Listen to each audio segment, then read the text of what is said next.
Boss, pati ang aking pantubos, ubos. Pati ang aking pantubos, ubos. Pilit sinusukot singsing na hindi kasya, dahil habang pinipilit mas sumasakit ng todo. Lo sabik na sa hiwang puro latik na ang diwang kinakalawang. Ito ang pagbabalik ng Wagin muna ang koneksyon at sumabay. Palakario brutal, bakbakan na walang Sana na mapasakin ka, dahil ikaw na ata yung aking prinsesa. Pag ikaw ay prinsesa, di mo na kailangan sumayaw ng tala. Doon din Ito, matinding laban. Ngayon, matindi. Si Busabos. Saka Sabos, kahanay pala sa iyong idolo. Pakikisama na naman ng mga lolo nyo. Bata rin ako noon na nangarap sumama. ngayon, sa kaliwa ko, si Karayong. Karayom. Tila biglang, lapat ko ng katagalugan Luzon to bilang. Napabilang sa mga nilalang sa tugmaan, ibang madaling maninang. Sa kaalaman, Si Karayong. So, ang gusto niya mauna, si Busabos. So, bibigyan natin ngayon ng 1 minuto para kay Busabos. Yo, si Karayom, kalaban ko ngayon. Di ko alam kung anong borda nito ngayon. Masyadong masakit. Mga sinabi niya sa akin noon, pero dinaan niya sa kanta. Ang sabi niya, Samurai, purod mo daw ako tsaka bato. Sabi ko naman, hindi. May kasama rin naman ako. Pero pa isa, teka lang. Sabi mo, hindi nagbayad sa kanya. Si Karayom ang punot dulo kung anong bawat sakit ng tusok sa akin damdamin. Lahat ng mga kanta dinamdam ko. Masyadong masakit lahat ng kanta ni Karayom. Alam mo kung bakit nagpapasakit doon? Bawat ng kanta sa Paul, Mamapamiray, Snap, sa NYC Sagfro, at saka yung iba, yung Labo, ang dami nun.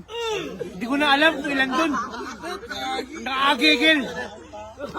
Kaya si Karayom nakamaska, alam mo kung bakit? Bakit? Berting, pakisagot naman! Sabi mo, bakit? Kamukha niya si Mike Cosa. Oh. Ito, meron pa 1 minuto. Masyadong malupit ang aking babalat sa kanya. Mga rima na pinaghimay-himay na tinusok ng Karayong, ang dami, tahi-tahi, binurta. Pero merong 1 araw may babalat sa kanya na napakasakit. Hintayin mo lang kung ilan yon. Sa pangalawang balat ko, ibibitaw ko na. Time. Busabos! Ito, sa kaliwa ko, si Karayong.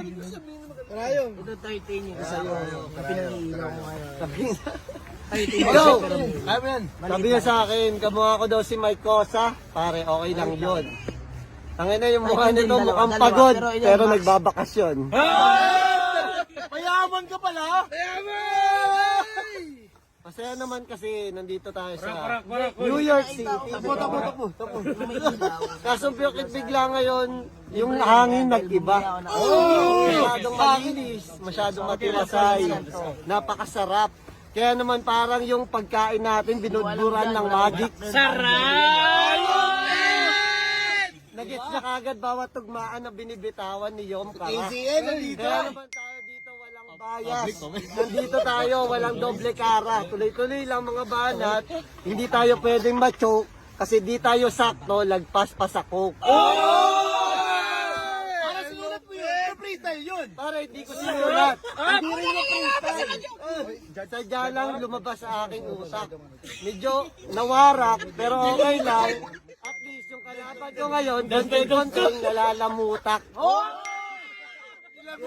Yun lang. Basta, shoutouts kay Busabos sa lahat ng street foods NYC. Masaya tayo lahat, kaya lahat nagsisisi. Ngayon ng kalaban ko si Busabos, kalaban ko wasak.